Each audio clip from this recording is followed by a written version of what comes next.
he wasn't trying to grade me. He was trying to prepare me to understand like the pitfalls. And I think that's important for young men, whether you have a father or a father figure or a leader. We need to teach these guys that it's good to be manly. It's good to be masculine, sure. But there's a difference between being a confident and successful man and a dickhead, Of course. right? Like, you don't need to be a dickhead to be confident and successful. There's no rule on that, right? Yeah, yeah, yeah. Integrity still matters. Yeah. Right. Like, my father taught me that morals matter, integrity matters, showing up matters, discipline matters. But these are messages I missed. These are messages I missed at an earlier age because I was so worried about just proving that I was better, better, better, better, better. Because look what I can do now. Of course. Tell me your story of addiction to sobriety. What does that look like? So when I always partied, right? Growing up in Alaska, you party. And I mean, it's bonfire parties out at the riverbed, typical teenage stuff. I was in the punk rock lifestyle and music and, chasing girls and all that. And it wasn't bad, right? It wasn't bad. There were probably nights where we drank too much, sure.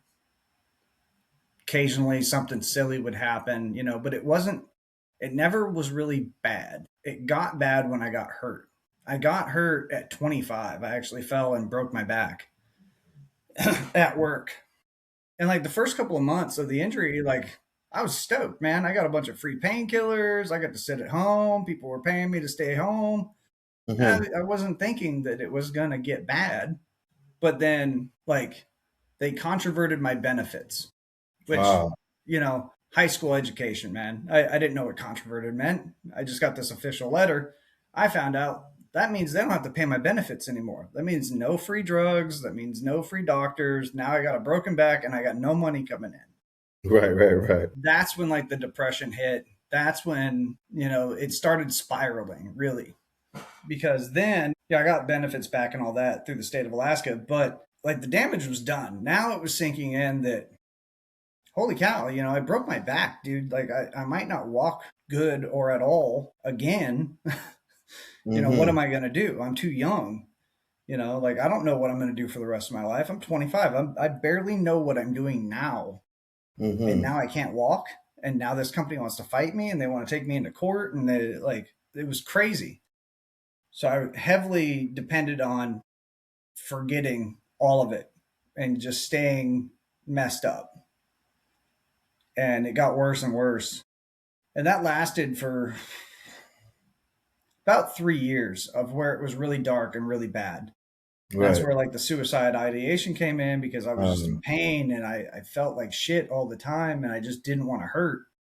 So I started contemplating punching out, right? And that's where the letters kind of start coming in, is because I knew it was a possibility, either me or someone else. But I was so miserable and hateful that like I didn't want to be here anymore. yeah, I get. I was able to get past that part. But then when I moved out of the lower 48, like I got a really good job and I was making a bunch of money and life got better. But I was still drinking and I was still eating the painkillers and I was still putting myself in dangerous situations. But because I could afford it, I could justify it, right? And my career excelled and excelled. I started my own company, and before I knew it, I'm doing lines of coke with my boss and I'm making, thousand, $1,200 a day, whatever, and I'm getting bank deposits of like 9 grand every Friday. I'm at the highest level that I've ever made it to in my entire life, Wow. and all I wanted was for people to see me as being successful, but all they could focus on was how crazy my antics were. Like I was just amping up all my ridiculous behavior and not really paying attention to it, right? Like I just justified it as, well, I can afford this lifestyle. So you're just jealous that I can afford this lifestyle. And Exactly. you just don't understand it, right? Problem is money like that doesn't last forever, right? Of course. Opportunities like that, they don't last for forever. So that opportunity did go away. And I took another gig that was it paid a little bit less, but the damage was done already.